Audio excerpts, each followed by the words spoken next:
Assalamualaikum warahmatullahi wabarakatuh. Bismillah innal hamdalillah. Alhamdulillahilladzi arsala rasulahu bil huda wa dinil haqq yuzhiru 'ala ad-dini kullih wa kafa billahi shahida. Ashhadu an la ilaha illallah wahdahu la syarika lah. واشهد أن محمدا عبده ورسوله لا نبي بعده والصلاة والسلام على رسول الله نبينا محمد ابن عبد الله وعلى آله وصحبه ومن تبعه وله لا حول ولا قوة إلا بالله سبحانك لا علم لنا إلا ما علمتنا إنك أنت العليم الحكيم. Ma'asyiral muslimin muslimat rahimakumullah, para jamaah Masjid Az-Zumar yang insyaallah dirahmati oleh Allah. Alhamdulillah, kita pada pagi hari ini kembali bertemu untuk melakukan kajian dengan semata-mata ada taqarrub ilallah, menambah ilmu kita, kemudian ilmu itu menjadi mendorong kita bertambah taat kepada Allah. Jadi ilmu yang bermanfaat itu adalah ilmu yang kita memperolehnya, kemudian kita bertambahlah ketaatan kita kepada Allah. Dalam definisi ilmu menurut agama Islam adalah al-ilmu ya'riful haq. Yang namanya ilmu itu mengetahui sesuatu yang benar. Jadi kalau kita mengetahui sesuatu yang tidak benar itu bukan ilmu. Misalnya tidak termasuk kategori ilmu. Kita misalnya belajar ilmu nyolong supaya nggak ketahuan gitu kan. Nah, itu tidak masuk ilmu artinya. Nah, karena tidak perlu dituntut, yang wajib dituntut tadi definisi ilmu yang tadi. Nah, bahwa ada talabul ilmi fardhatun ala kulli muslim wal muslimat. Menuntut ilmu adalah kewajiban bagi seorang muslim dan muslimat. Ya, tadi definisi ilmunya harus seperti itu, ya ariful haq. Mengetahui sesuatu yang benar. Jadi karena ketika kita ketemu sesuatu yang benar, kita akan terdorong artinya untuk melakukan yang benar. Kita mengetahui sesuatu yang tidak benar, bisa saja berpotensi untuk mendorong kita melakukan yang tidak benar. Jadi ketika Rasulullah SAW mengatakan bahwasanya orang yang menapaki jalan untuk menuntut ilmu, kata Rasulullah sallallahu alaihi wasallam, jannah, maka dia akan dimudahkan jalannya untuk menuju surga karena dia mengetahui sesuatu yang benar. Jadi berbeda, artinya ilmu itu bukan sekedar pengetahuan. Jadi betul definisi belum tuntas kalau kita mengilmu pengetahuan atau tentang sesuatu yang benar. Nah, itu namanya ilmu. Dan itu yang wajib dituntut oleh seorang mukmin. Dan adalah satu keberkahan, ada suatu kemuliaan ketika kita diberikan keinginan untuk menuntut ilmu. Itu anugerah yang paling besar. Kemudian kita diberi kesempatan. Kadang ada keinginan saja tapi tidak punya kesempatan. Ya berarti itu masih separuh jalan. Tapi kalau kita kemudian diberi kemauan, diberikan kesempatan untuk menuntut ilmu, itu satu anugerah artinya. Karena Rasulullah SAW mengatakan bahwasanya kalau saja Allah itu menginginkan kebaikan kepada seorang, maka yufaqihu fiddin. Maka orang itu akan dipahamkan tentang agamanya. Jadi, tandanya Allah mencintai kita, tandanya cinta artinya Allah kepada kita, ketika kita diberikan keinginan untuk menuntut ilmu agama, kemudian mempraktekkannya. Bukan tandanya Allah senang pada kita itu Kalau kita diberi kekayaan, kalau kita diberi kemuliaan dalam hal yang dunia, bukan. Itu ujian yang sangat berat. Tapi kalau kita diberikan kepahaman tentang agama, bisanya paham itu adalah dengan cara belajar, dengan cara menuntut ilmu, itu tandanya Allah senang pada kita, menghendaki kita menjadi orang yang baik. Mudah-mudahan semua yang hadir di sini dan semua menyaksikan melalui media Zoom itu termasuk orang-orang yang dicintai oleh Allah dan dikehendaki oleh Allah untuk menjadi orang-orang yang baik. Para jamaah hadirin hadirat rahimakumullah. Baru saja kita melewati bulan Ramadan. Belum genap sebulan. Ya. Dan Ramadan itu kita artinya menikmati ibadah dengan sebaik-baiknya. Kita kalahkan rasa lapar kita. Kita berjuang menahan rasa lapar kita. Kemudian kita baru berbuka setelah Allah mengizinkan kita berbuka pada waktu maghrib. Kita kalahkan rasa lelah kita setelah seharian bekerja penuh. Kemudian pada malam hari kita laksanakan sholat tarawih. Dan jumlahnya sangat banyak katanya. Bagi kita 8 saya sudah banyak. Dan saudara kita sampai 20 atau sholat tarawihnya itu. Dan mereka mampu. Kita kalahkan rasa kantuk kita untuk bangun di tengah malam melakukan sahur. Bahkan di siang hari pun kita melawan kantuk kita untuk bisa tilawah Al-Quran. Karena biasa orang puasa itu karena kekurangan kalori atau kurang gerak, sehingga metabolismenya terganggu, sehingga mudah ngantuk. Dan pada ayat itu kita diperintahkan juga untuk tilawah. Kadang-kadang sampai ngantuk-ngantuk kita baca Quran. Kita kalahkan juga, tidak bisa kita lakukan. Itu bagian dari perjuangan kita untuk meraih satu predikat yang dijanjikan oleh Allah, yaitu takwa. Dan kita perlu selalu mengulang-ulang kajian tentang ketakwaan ini supaya menjadi motivasi bagi kita untuk kita menjadi orang bertakwa. Perintah artinya Allah mengatakan fazakir fa'in tanfa'ul mu'minin. Berilah peringatan karena sungguhnya beri peringatan itu yang bermanfaat bagi orang. Dan kadang-kadang peringatan berulang-ulang. Jadi, kita lihat di dalam artinya sirah Nabi Awayah ataupun di dalam hadis-hadis, berbagai macam hadis, ada namanya khutbatul hajat. Khutbatul hajat itu pada hakikatnya adalah muqaddimah yang selalu dibaca oleh Rasulullah ketika beliau khutbah, ketika beliau ceramah. Ternyata di dalam muqaddimah khutbah itu Rasulullah SAW selalu membaca 3 ayat. Yang pertama surat Ali Imran, ini yang sering kita dengar dalam surat Jumat itu, ya allazina amanu taqul haqqa tuqatih. Kemudian surat An-Nisa, ya nasu taqu rabbakumul ladzi khalaqakum min nafsin wahidah. Kemudian yang ketiga surat Al-Ahzab, ya allazina amanu taqullaha wa qulu qawlan sadida. Jadi 3 ayat itu selalu dibaca.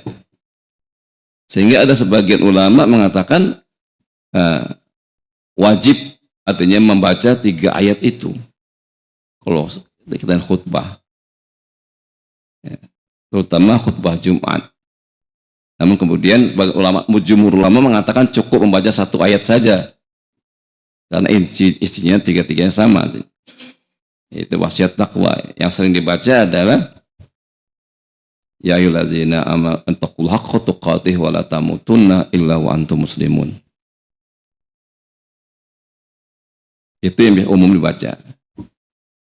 Tapi ada juga ustadz yang baca, saya beberapa bulan yang lalu lah, kata saya jadi jamaah salat Jumat, ada salah ustadz bacanya tidak ya ayyuhallazina amanu taqullaha. Yang dibaca adalah ya ayyuhallazina amanu taqullaha wa qulu qawlan sadida yuslih lakum a'malakum wa yaghfir lakum dzunubakum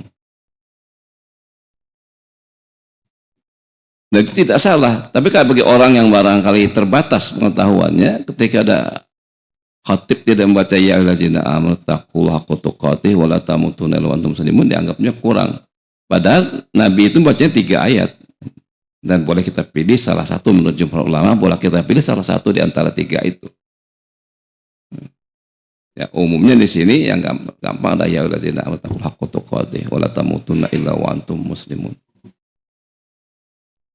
Para jamaah hadirin hadirat rahimakumullah. Jadi begitu pentingnya ketakwaan. Allah sangat menghendaki kita ini menjadi orang-orang yang bertakwa. Dan kita harus lihat apa sebetulnya definisi takwa itu. Definisi takwa yang paling umum adalah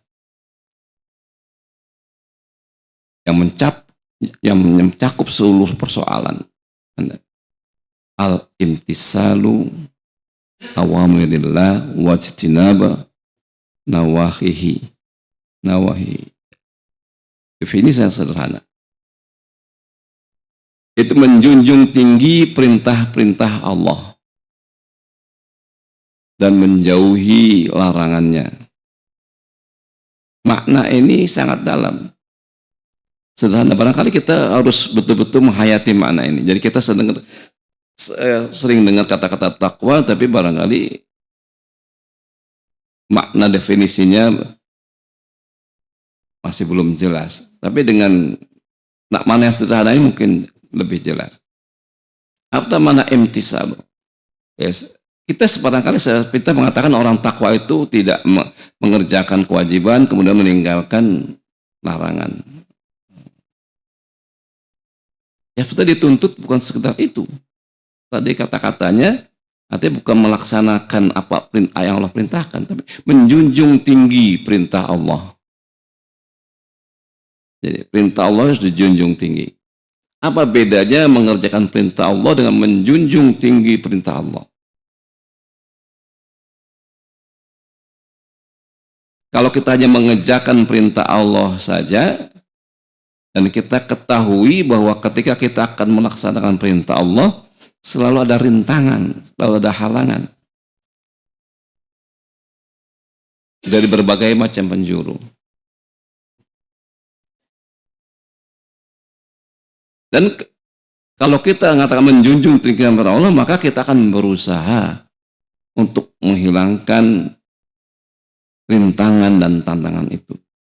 Menghilangkan segala penghalang-penghalang ketika kita akan mengerjakan perintah Allah. Kalau kita menjunjung tinggi perintah Allah, maka ketika kita berhasil melaksanakan perintah Allah, ada perasaan lega karena kita berhasil. Artinya berhasil meraih sesuatu keuntungan yang sangat besar. Ada perasaan bahagia ketika kita berhasil melaksanakan perintah Allah. Nah itu yang bertakwa begitu. Bukan merasakan bahwa perintah-perintah Allah itu sebagai beban. Ya, kalau kita mengadakan sebagai suatu kewajiban saja yang kita lakukan, barangkali kita merasa beban. Tapi kalau kita menjunjung tinggi bahwa perintah Allah sesuatu yang besar, sesuatu yang kita agungkan, sesuatu yang harus kita utamakan, maka kita akan berusaha untuk menghilangkan segala penghalang-penghalang yang menghalangi kita untuk melaksanakan perintah Allah. Itu definisi takwa seperti itu. Kemudian bukan sekedar meninggalkan larangan Allah, tapi kita wajtanaba nawahya, menjauhi artinya apa-apa yang dilarang oleh Allah. Jadi bukan sekadar tidak melaksanakan larangan Allah, tapi kita menjauhi. Itu jadi kaidah umum. Jadi kaidah umum. Karena kalau kita sekedar tidak melaksanakan atau sedang tidak mengerjakan larangan Allah, tapi kita masih dekat-dekat larangan Allah, potensi kita untuk tergelincir itu lebih besar. Kan hawa nafsu kita ini kan selalu ada. Dan hawa nafsu kita, inna nafsa la amaratun bisu', kata Allah dalam surat Yusuf. Hawa nafsu itu cenderung untuk menyuruh kita kepada hal-hal yang tidak baik. Kita akui bahwa kita ini punya hawa nafsu. Dan supaya hawa nafsu kita tidak berinteraksi dengan dosa, maka kita jauhkan. Artinya diri kita dari hal-hal yang berpotensi untuk menjadi dosa. Di dalam Quran kan wala taqrabuz zina, jangan sekali-kali kamu dekati zina. Artinya kita jauhi, artinya hal-hal yang berkaitan dengan zina supaya kita tidak tergelincir kepada zina. Dan juga dalam keterangan-keterangan yang lain selalu temanya adalah kita berpisah dengan sesuatu yang berpotensi kita tergelincir. Ya, itu makna takwa aja seperti itu. Ini harus kita pahami. Bukan sekedar mengerjakan mengerjakan perintah Allah, meninggalkan larangan, tapi menjunjung tinggi perintah Allah. Dan kemudian menjauhi larangan Allah. Nah, kalau itu artinya bisa kita sebagai bagian dari pengertian kita tentang takwa, maka kita akan berusaha untuk selalu dekat dengan. Dan kita lihat bahwasanya diperintahkan oleh kita itu adalah ya lazina amanu taqullaha haqqa tuqatih. Wahai orang-orang beriman, bertakwalah kalian dengan sebenar-benarnya takwa. Jadi jangan tanggung-tanggung, jadi setengah-setengah takwanya. Kita berusaha mencapai tingkat takwa yang paling tinggi, yang sesuai dengan apa yang diminta oleh Allah. Walaupun kemudian Allah artinya kemudian mengetahui keterbatasan kita. Maka Allah dalam surat Taghabun mengatakan fattaqullaha mastata'tum. Maka bertakwalah kalian semampu kalian.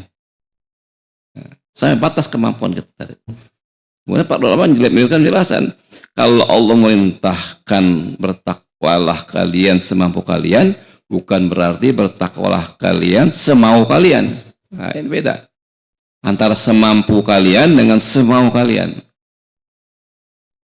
Kalau mau kita ini takwanya kan ya asal dikit-dikit aja. Sebenarnya kelihatan nyerempet-nyerempet dikit takwa. Kita harus berusaha. Semaksimal mungkin kita mendorong kita. Dan kita itu dilatih selama 1 bulan untuk tadi haqqa tuqatih. Lapar dilawan, capek dilawan, ngantuk dilawan semua. Jadi karena kita lawan menjunjung tinggi dan segala penghalang-penghalang untuk yang menghalang kita melakukan ketakwaan kita singkirkan. Dan selama sebulan kita dilatih penuh. Ya mudah-mudahan masih tersisa semangat menjunjung tinggi dari dalam diri kita. Dan kita berdoa kepada Allah agar ibadah-ibadah kita itu diterima oleh Allah Subhanahu. Jadi kalau para salatus soleh itu 1 tahun dibagi 2, 6 bulan setelah Ramadan dia berdoa supaya amal ibadahnya diterima oleh Allah. 6 bulan berikutnya dia berdoa supaya bisa berjumpa dengan Ramadan dan dengan kualitas ibadah yang lebih baik lagi. Jadi harapan kita artinya kepada peningkatan level ketakwaan kita itu harus kita punya niat kita. Kita kan kadang-kadang orientasi kita terhadap dunia itu lebih dominan dibanding orientasi kita kepada akhirat. Orang sering berdoa, kita berdoa, ya Allah tambahkan rizkiku, tambahkan ini segala macam. Kaitannya di dunia, Pak. Cuma kita introspeksi pada diri kita. Pernah gak kita Berdoa supaya ya Allah jadikanlah aku orang yang lebih bertakwa, jadikanlah aku orang yang lebih soleh, jadikanlah aku orang yang lebih bersyukur, jadikanlah aku orang yang lebih sabar, tambahkan taatan dalam diriku ya Allah. Pernahkah kita berdoa seperti itu? Introspeksi bagi kita semua. Ya. Umum kita bertakwa tadi ya, tambah rezeki, tambah sehat, tambah segala macam yang konotasinya duniawi. Seharusnya kita imbangi juga. Itu bukannya tidak boleh juga sepanjang kita berdoa kepada Allah. Ya, kita berdoa juga, boleh juga kita berdoa seperti itu. Tapi ya, harus kita imbangi. Bahkan harus ada porsi yang lebih besar. Kita ingin menjadi orang yang lebih bertakwa kepada Allah, lebih saleh kepada Allah. Berusaha untuk seperti itu. Nah, insya Allah kalau kita tanamkan doa jadi cita-cita kita dan sering kita membaca, sering kita berdoa pada Allah, akan bertambah kesolehan kita. Insya Allah artinya itu menjadi semangat bagi kita dan Allah memberikan rahmat kepada kita untuk menjadikan kita orang lebih saleh, lebih bersyukur, lebih sabar dari apa kita miliki sekarang.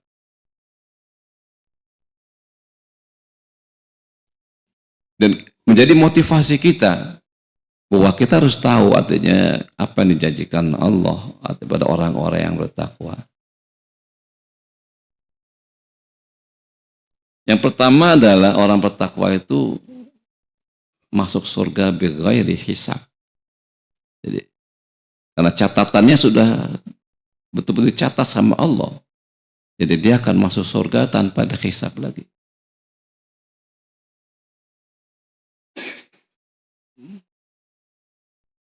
Karena orang bertakwa itu selalu merasa berdosa sehingga dia selalu minta ampun, istighfarnya kepada Allah. Dan karena istighfarnya tulus, jadi tidak ada dosa lagi ketika wafatnya itu. Nah, kita dianjurkan berbanyak istighfar kita. Kita malu sama Rasulullah SAW kalau beliau minimal 100 kali istighfar, kita harus lebih dari itu. Kalau perlu kita 1000 kali istighfar. 1000 kali istighfar itu tidak berat. Tidak berat. Misalnya kita cicil saja 200 kali setiap sholat. Itu cuma nggak sampai 2 menit itu. Kalau tidak sempat duduk, kita pulang ke rumah dari mulai masjid, kita istighfar, bisa. Jadi istighfar itu kalau yang panjang-panjang kalau. Kan ada hadis Nabi yang kata istighfar cukup astagfirullahaladzim wa atubu ilaih. Itu cukup sudah. Itu hadis sahih katanya. Kalau yang panjangan dikit astagfirullahaladzim allazi la ilaha illa qayyum wa atubu ilaih. Ada lagi macam-macam istighfar, rabbighfirli warhamni wa tub alayya. Ini kata tawwabur rahim. Kalau waktunya luang boleh kita pakai yang panjang. Kalau waktunya sedikit kita pakai yang pendek. Dan semua itu kan ada dasarnya semua. Biasakan kita istighfar banyak. Karena kita dosa kita ini kan lebih banyak daripada pahala kita. Dan kalau kita diampuni dosa kita, selamat kita. Intinya kan kita doa itu dalam pribadi kita intinya adalah dosa diampuni, amal diterima, selesai. Kita doakan orang meninggal itu doanya itu. Dosanya diampuni, amal diterima. Itu selesai urusan kalau. Maka kita banyak doa kita, istighfar kita perbanyak. Malu kita Rasulullah. Kalau yang sudah diampuni dosanya seperti ini, mencontohkan tuh standar minimal kalau 100 itu. Kalau bisa kita lebih. 1000 lah gitu. Astagfirullahaladzim, astagfirullahaladzim. Kalau bacanya pelan nanti tartil ya nggak sampai 2 menit. Astagfirullahaladzim. Ya. Nah, kita tutup dengan yang agak panjang. Astagfirullahaladzim, allazi la ilaha illa qayyum wa atubu ilaih. Oke. Ringan kita nanti insya Allah lah. Dan nanti fadil istighfar itu banyak sekali. Memudahkan segala urusan. menambah kelembutan hati kita, dan mendekatkan kita dengan pertolongan Allah. Itu istighfar. Tadi kemudian janji orang bertakwa itu adalah tadi kepada Allah masuk surga bighairi hisab, karena tadi dosanya diampuni, amalnya diterima. Tapi kadang-kadang janji surga itu kurang menarik bagi kita. Allah menambah janji lagi mengatakan bahwa inna akramakum atqakum. Orang yang paling mulia di antara kalian adalah orang yang paling bertakwa. Jadi kalau ini janji Allah kita harus pegang. Jadi motivasi kita.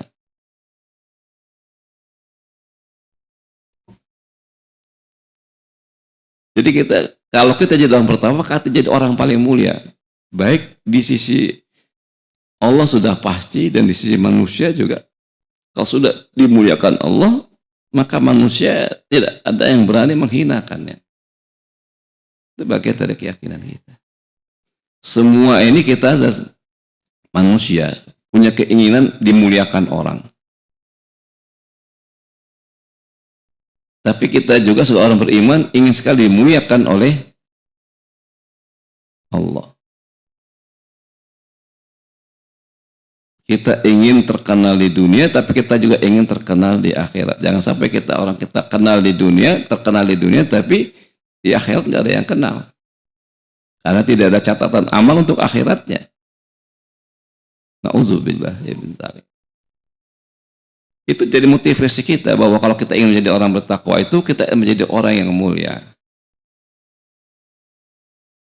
Tapi kadang-kadang kita dominasi, artinya mindset kita ini dalam pikiran kita, duniawi kita terlalu tinggi. Tapi Allah nggak tahu itu semua. Tetap Allah memancing kita untuk bertakwa. Maka Allah menjanjikan janji yang berbau duniawi terhadap orang bertakwa. Wa may yattaqillaha yaj'al lahu makhraja wa yarzuqhu min haitsu la yahtasib. Barang siapa bertakwa kepada Allah, Allah akan berikan jalan keluar dari setiap kesulitannya dan akan memberikan rezeki dari arah yang tak terduga. Nah, ini baru barangkali menarik kita. Ya. Janji-janji akhirat seolah terlalu jauh seolah-olah begitu. Tapi Allah Maha tahu. Maka dijanjikan pula artinya panjer di dunia bagi orang bertakwa. Nanti setelah wafat meninggal masuk surga. Tapi dunia ini artinya kamu akan bebas dari segala kesulitan.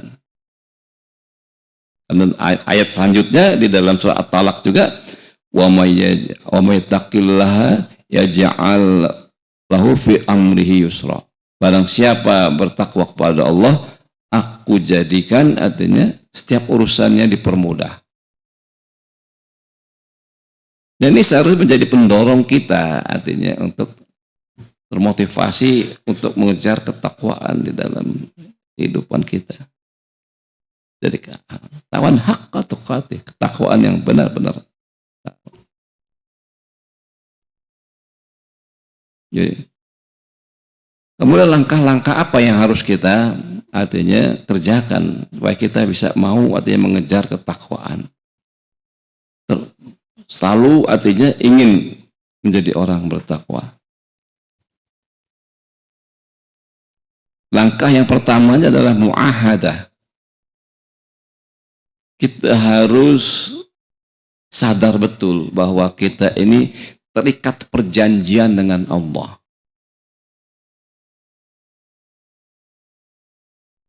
Ya Allah telah mengatur jumlah kita dalam alam arwah. Alastu bi rabbikum bala syahidna. Ketika sebelum kita dilahirkan dalam arwah itu Allah telah mengambil perjanjian dengan kita.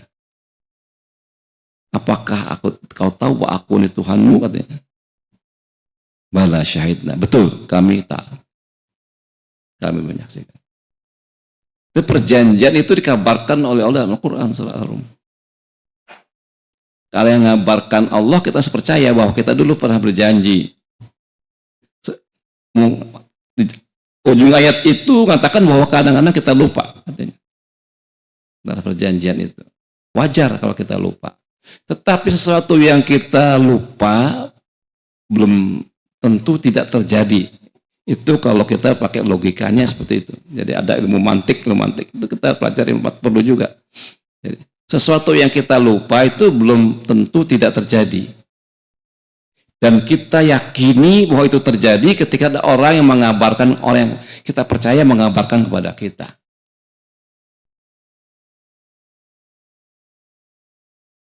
Kita ingat gak adanya waktu kita dilahirkan keluar dari rahim ibu kita? Gak ada yang ingat.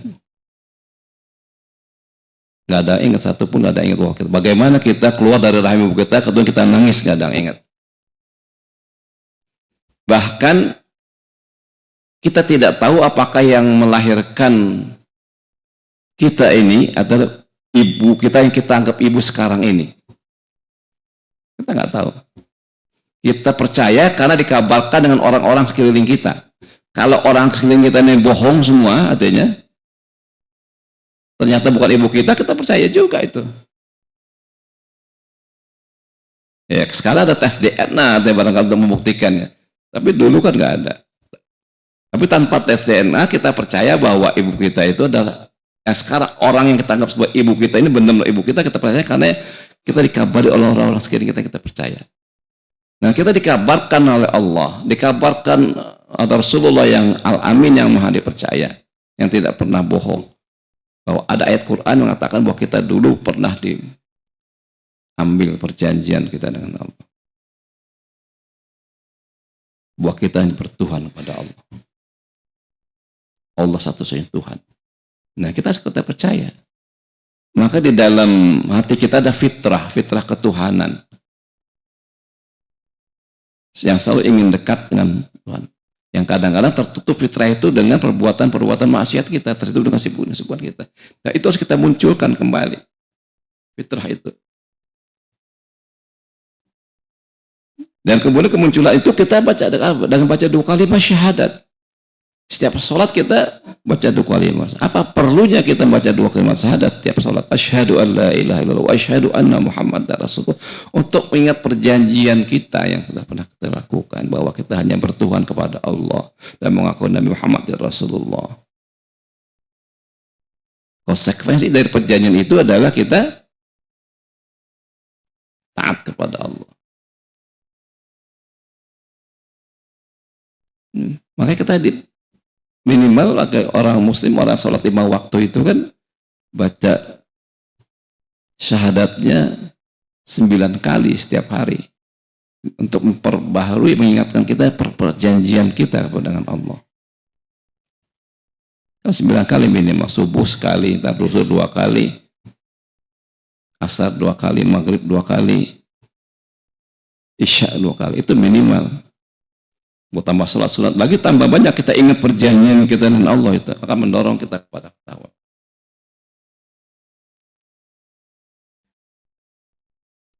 Dan sebagai penguat perjanjian pada kita kepada Allah, kita membaca Al-Fatihah. Berapa kali minimal kita baca Al-Fatihah setiap hari itu? Minimal 17 kali. Di Al-Fatihah ada ikrar kita, iyyaka na'budu wa iyyaka nasta'in. Hanya kepadamulah kami mengabdi, beribadah, hanya kepadamulah kami mohon pertolongan. Ya. Itu ikrar kita untuk menguatkan perjanjian kita. Kita ingat itu.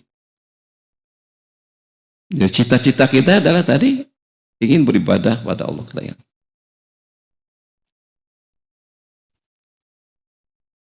Kemudian kalau kita untuk melatih ketakwaan kita, mendorong kita takwa, ada langkah yang keduanya adalah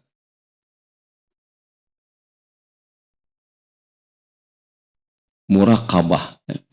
Muraqabah merasa selalu dipantau oleh Allah.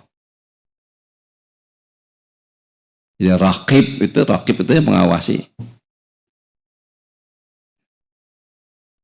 Ya, kita kalau di dalam bahasa artinya sehari-hari artinya ada malaikat rakib dan atid. Ya, rakib itu mencatat yang baik-baik, artinya perbuatan baik. Atid itu mencatat yang perbuatan dosa. Dan raqib atid itu sebetulnya bukannya nama katakanlah dalam pengertian, tapi adalah sifat dari malaikat.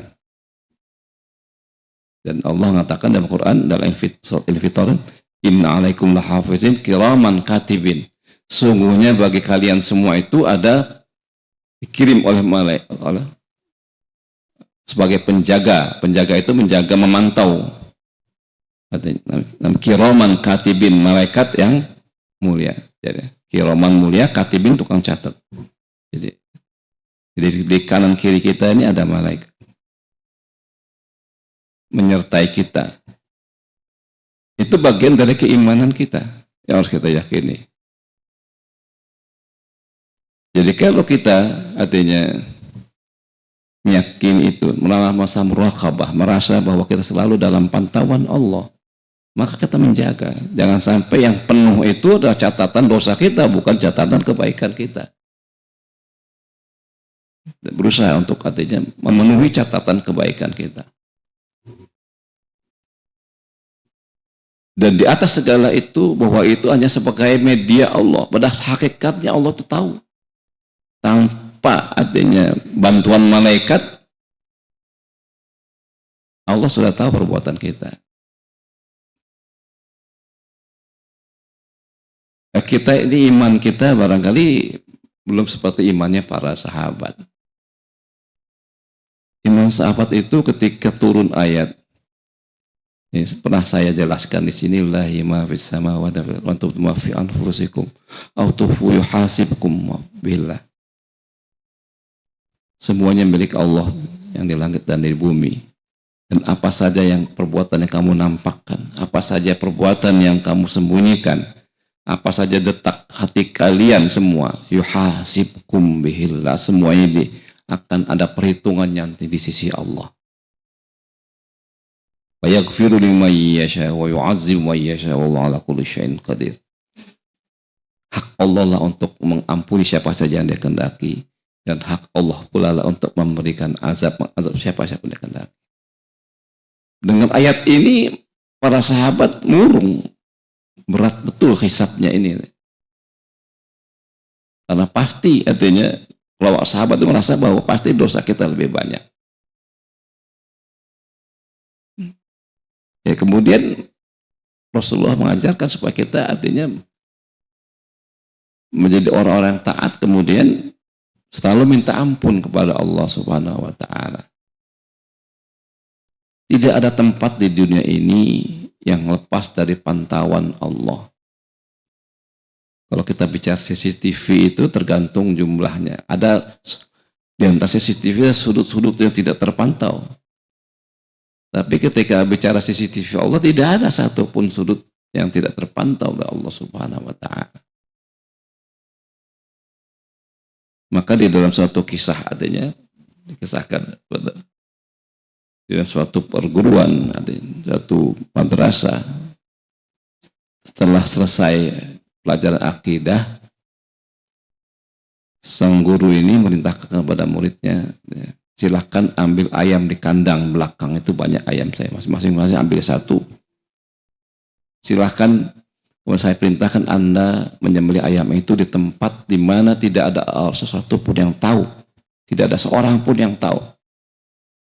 Nanti setelah selesai disembelih, bawa ke sini, dia bilang. Ada murid berapa puluh semuanya, pergi kemana? Ada menyembelih di hutan, ada menyembelih di gua, ada menyembelih di kamar tertutup. Ada seorang murid yang datang dengan ayam yang belum disembelih. Sehingga sang guru tanya, kenapa? Ayam lain sudah semua. Kamu menyembelih mana? Di gua. Gak ada yang lihat, gak ada yang lihat. Kamu menyembelih mana? Di hutan. Gak ada yang lihat, gak ada yang lihat. Dia bilang. Semua ditanya satu tahun. Ada yang di balik batu, ada segala macam. Nah, seanak murid yang datang masih ayam belum sembelih, dia mengatakan, saya tidak bisa menyembelih. Kenapa? Di mana saya mau menyembelih? Tempat yang di luar artinya pantauan Allah. Kan guru bilang jangan sampai ada yang tahu. Tidak mungkin. Jangan sampai ada yang melihat. Tidak mungkin saya menyembelih. Akhirnya anak ini dijadikan artinya juara kelas, yang paling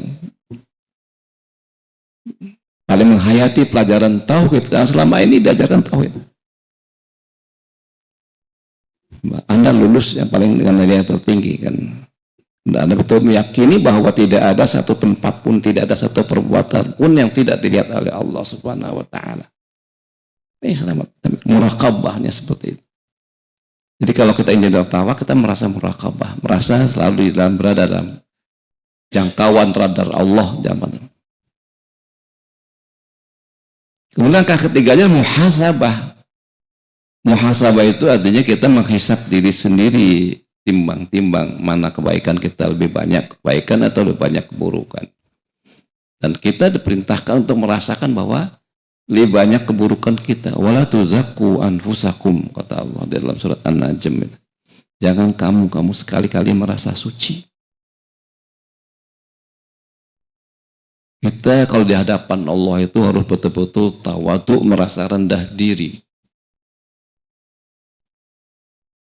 Bahwa amal kita ini masih kurang. Dosa kita ini masih terlalu banyak. Kadang-kadang ayat yang sederhana itu yang sehari-hari kita baca perlu pendalaman, perlu penghayatan lebih. Ya sering saya saat amal ini barangkali untuk mengingat terutama diri saya sendiri. Agar kita banyak istighfar, kemudian kita mohon ampun supaya dosa-dosa kita diampuni. Sekecil apapun dosa kita diampuni. Ya, ayat yang sering kita baca ada wa amma man saqulat mawazinuhu fa huwa fi 'aisyatir radiyah wa amma man khafat mawazinuhu fa ummuhu hawiyah.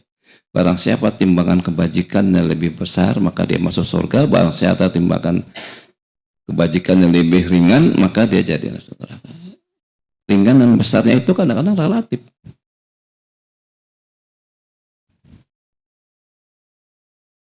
Nah, Rasulullah mengatakan wala tahqirun wala ma'ruf bisyai.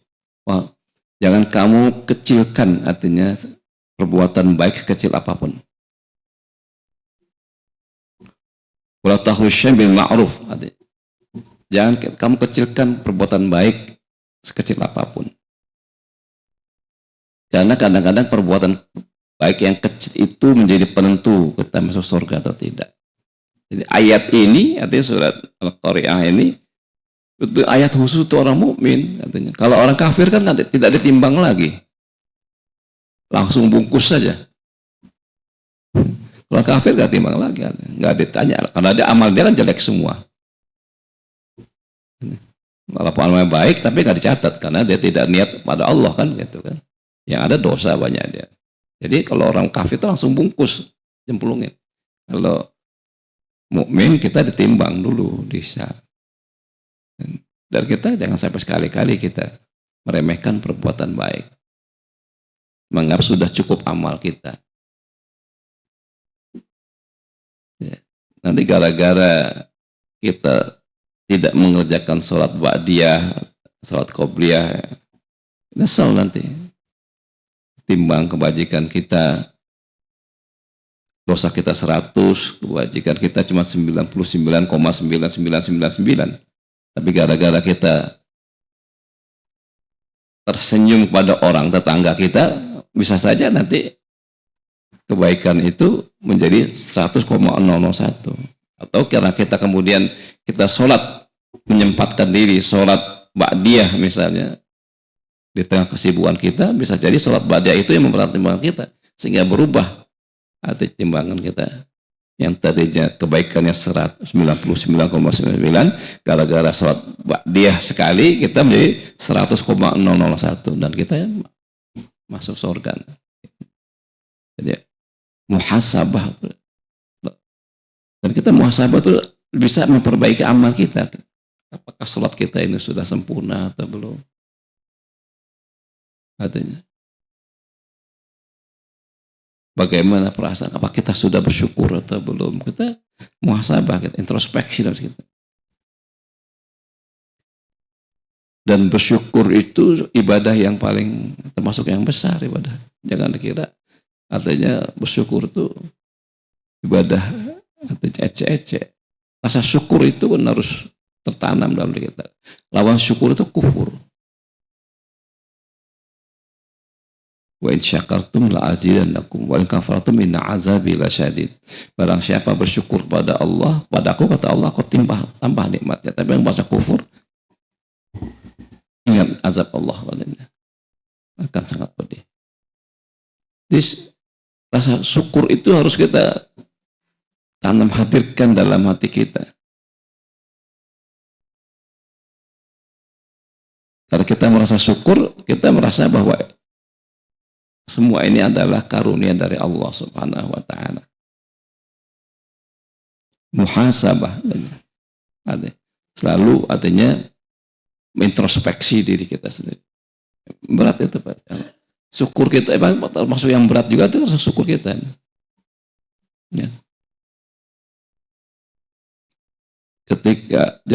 Maka ketika ayat-ayat yang sederhana, Pak. Jadi kita innal insana rabbihi lakanud. Sesungguhnya manusia itu bersifat pada Tuhannya keterlaluan. Ya, kata-kata lakanut ini kalau di dalam terjemahan yang sederhana dikatakan keterlaluan. Tapi kalau dimaknai lebih dalam, di mana letak keterlaluan manusia? Sehingga Allah mencelanya seperti itu. Letak keterlaluan manusia itu adalah yang dihitung itu adalah cobaan, bukan nikmat. Dicoba sekali, artinya sama diberikan musibah sekali oleh Allah. Seolah-olah nikmat Allah itu tidak pernah memberi nikmat gitu. Jadi selalu gerundel, selalu artinya merasa. Apalagi sampai menyalahkan Allah. Ya tidak hitung bahwa nikmat Allah jauh lebih banyak. Selalu diingat itu adalah Allah tidak adil, kok jangka cobaan saya seperti ini. Atau sampai tidak, walaupun tidak sampai terungkap kata itu, pesan itu, tapi ada perasaan dalam kita. Kita tidak perhatikan nikmat Allah. Udah nikmat Allah jauh lebih banyak dibanding cobaan yang kita terima. Jadi orang beriman itu seperti seharusnya tidak merasa gelisah dengan cobaan-cobaan. Karena kita yakin, artinya bahwa nikmat yang Allah berikan itu jauh lebih banyak. Dan nikmat yang Allah berikan itu lebih langgeng dibanding cobaan. Kalau cobaan itu pasti sesaat, tidak pernah berhenti. Walaupun kelihatannya bertubi-tubi, tapi di balik itu selalu ada nikmat yang Allah berikan. Itu kita muhasabah. Nah yang keempat adalah namanya mu'aqabah. Mu'aqabah itu kita berani menghukum diri kita. Kalau kita menjadi orang bertakwa ini, kita berani menghukum diri kita sendiri sebelum nanti dihukum oleh Allah. Orang-orang yang menginginkan ketaatan, kemudian sudah biasa melakukan ketaatan, kemudian dia lalai karena satu dan hal ketaatan itu tertinggal, maka dia harus berani menghukum dirinya sendiri. Misalnya begini, kalau kita sudah biasa sholat subuh berjamaah, karena satu dan lain hal, kita ketinggalan sholat berjamaah, supaya kita tidak kehilangan pahala sholat berjamaah subuh, kita ganti dengan amalan yang lain. Misalnya kita infak 100.000 gitu kan, sehingga kita nanti punya perasaan kapok, ada efek jerahnya. Besok-besok saya nggak mau lagi tersebut daripada 100.000 hilang kan bang itu. Jadi ada hukuman yang kita terapkan diri kita sendiri supaya ada efek jerah. Dan Rasulullah juga mengakukan seperti itu, Bu. Mengajarkan. Kalau Rasulullah ketinggalan sholat tahajud karena ketiduran, karena kecapean, karena beliau kan katakan banyak aktivitas, bahkan berperang segala macam, mungkin capek satu saat beliau tidak sholat tahajud. Apa yang beliau lakukan? Sholat duha aja 12 rakaat sebagai ganti sholat tahajud. Jadi kita bisa melakukan itu. Ketinggalan. Bahkan ulama ada saat itu kisah dikatakan di kita sirah dengan ulama ada yang kalau ada seorang ulama kalau dia ketinggalan sholat subuh dia sembelih kambing, Pak. Bagaimana tangan-tangannya? Baik kalau di sini kalau itu dipraktekkan setiap hari tuang sate nggak laku, Pak. Ada sembelih kambing semua. Itu benar muakabah, kata. Kalau kita biasa puasa Senin Kemis, nah, kemudian karena ada halangan kita tidak bisa puasa, kita sedekah cari orang nanti supaya memberikan makan orang lain, supaya kita tidak ketinggalan, tidak luput pahala ibadah kita.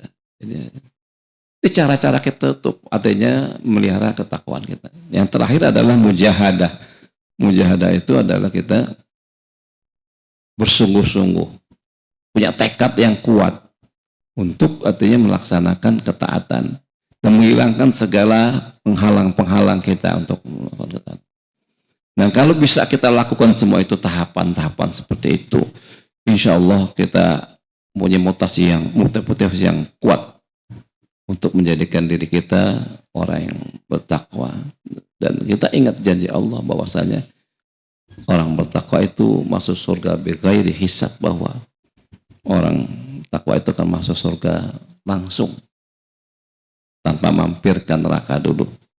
Dan itu harapan kita semua. Para jamaah hadirin hadirat yang dirahmati Allah, itulah barangkali sekedar tazkirah dari saya untuk diri saya pribadi dan tentunya kita semua.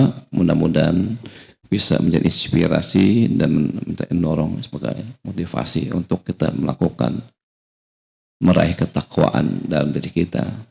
Mudah-mudahan Allah memberikan kemudahan jalan untuk kita meraih ketakwaan dan meraih janji Allah yang telah Allah janji. Kami sampaikan, mudah-mudahan jelas. Tapi kalau ada yang 1-2 pertanyaan silakan kalau ada. Ya.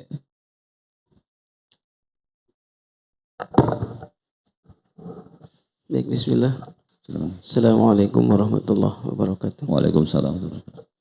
Baik Ustaz, menyikapi hadis terkait dengan yupaqihu fiddin ini. Jadi orang akan diberikan kepahaman dalam agama saat dia dikehendaki baik oleh Allah Subhanahu wa taala.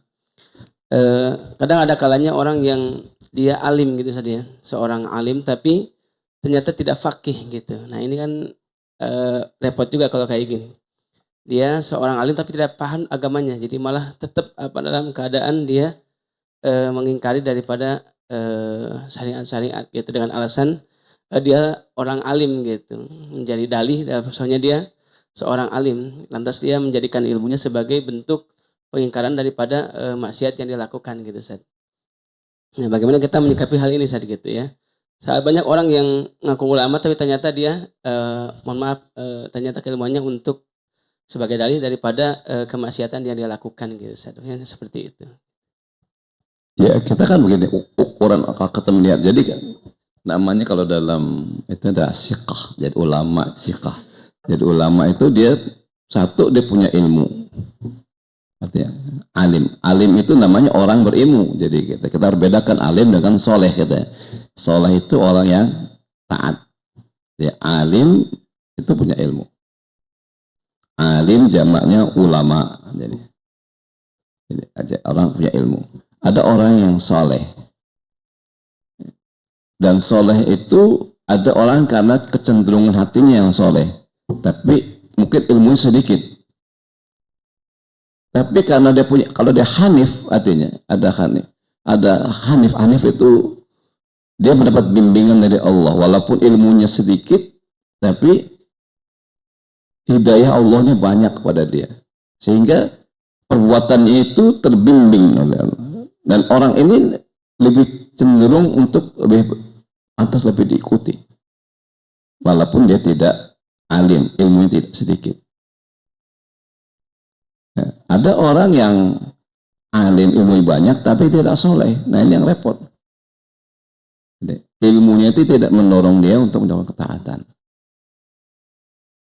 Kalau orang yang hanif, jadi kalau kita bicara ada sejarah. Nah, ada seorang namanya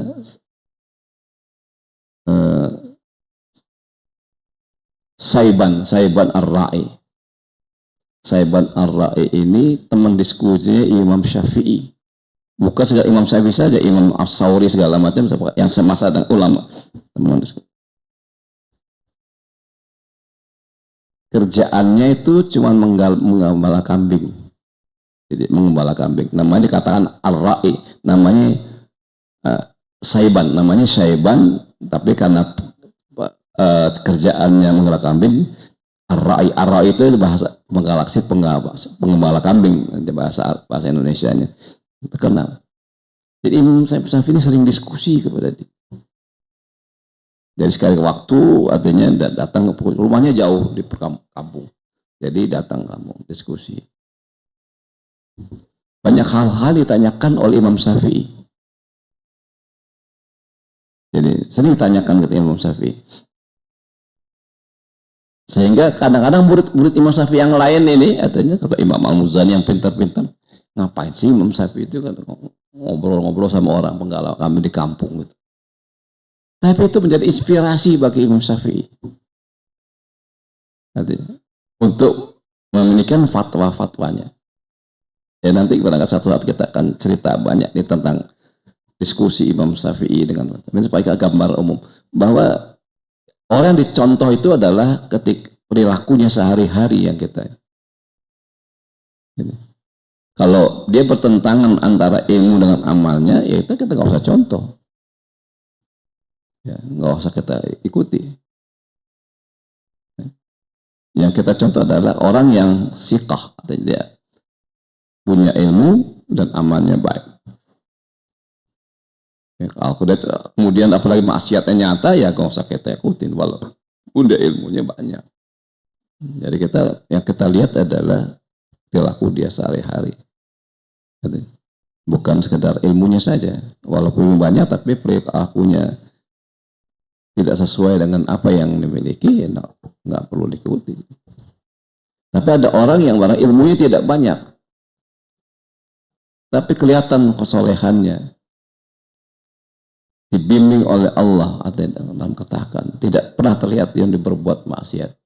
Bahkan kadang-kadang kata-katanya walaupun tidak berdasarkan dalil, tapi sesuai dengan dalil. Artinya sesuai dengan dalil. Nah itu kita harus bisa kita jadikan contoh orang-orang seperti itu. Dan itu banyak terjadi di dalam kehidupan masyarakat, baik dari zaman dulu pun sekarang. Wallahu a'lam bishawab. Bisa berarti derajat faqih lebih tinggi daripada alim saja. Iya, Pak. Faqih itu faham artinya. Ya. Kadang-kadang alim belum tentu faqih artinya. Alim tahu tentang satu ayat Quran, tahu terjemahannya. Tapi saya tidak faqih dia. Apa yang dimaksud dengan ayat itu dia tidak paham. Nah, tapi kalau faqih dia lebih tinggi dari alim. Wallahu bisawab. Ya, cukup Pak ya. Mari kita tutup dengan doa. Bismillahirrahmanirrahim. Alhamdulillahirabbil alamin. Hamdan yuafi ni'amahu wa yukafi mazida ya rabbana lakal hamdu kama yanbaghi li jalali wajhikal karim wa 'azimi sultanik. Subhanaka la nuhsi sanata ala nafsik. Allahumma shalli wa sallim wa barik ala sayyidina Muhammadin wa ala alihi wa ashabihi ajma'in. Allahumma qsim lana min khashyatika ma tahulu bainana wa bainal ma'asik wa min ta'atika ma tuballighuna bihi jannatak. Ya Allah ya Tuhan kami, karuniakanlah kepada kami rasa takut kepadamu yang menjauhkan diri kami dari perbuatan dosa dan maksiat. Ya Allah Tuhan kami, karuniakanlah ketaatan kepada kami yang akan menghantarkan kami kepada surgamu. Allahumma habib ilaina al-iman wa zain bi qulubina wa qarina al-kufra wa nisyan waj'alna minal rasyidin. Ya Allah Tuhan kami, karuniakan kami keimanan dan tanamlah keimanan dalam relung hati kami sehingga kami membenci kemaksiatan, membenci perbuatan dosa, dan jadikanlah kami orang mendapat petunjuk-Mu. Allahumma a'inna ala zikrika wa syukrika wa husni ibadatik. Nas'aluka hubbaka wa hubba ma yuhibbuka wa hubba kull amalin yuqarribuna ila hubbik. Ya Allah Tuhan kami, tolonglah kami agar kami senantiasa bersyukur kepadamu. Ya Allah Tuhan kami, jadi tolonglah kami agar beribadah kepadamu cara sebaik-baiknya. Ya Allah ya Tuhan kami, jadikanlah kami orang-orang mencintaimu dan mencintai orang-orang yang Engkau cintai, dan jadikanlah kami cinta terhadap segala amal perbuatan yang menghantarkan kami pada cintamu. Rabbana atina fid dunya hasanah wa fil akhirati hasanah wa qina adzabannar. Subhana rabbika rabbil izzati amma yasifun wa salamun alal mursalin. Alhamdulillahi rabbil alamin. Subhanakallah bihamdika asyhadu an la ilaha illa anta astaghfiruka wa atubu ilaik. Assalamualaikum warahmatullahi wabarakatuh.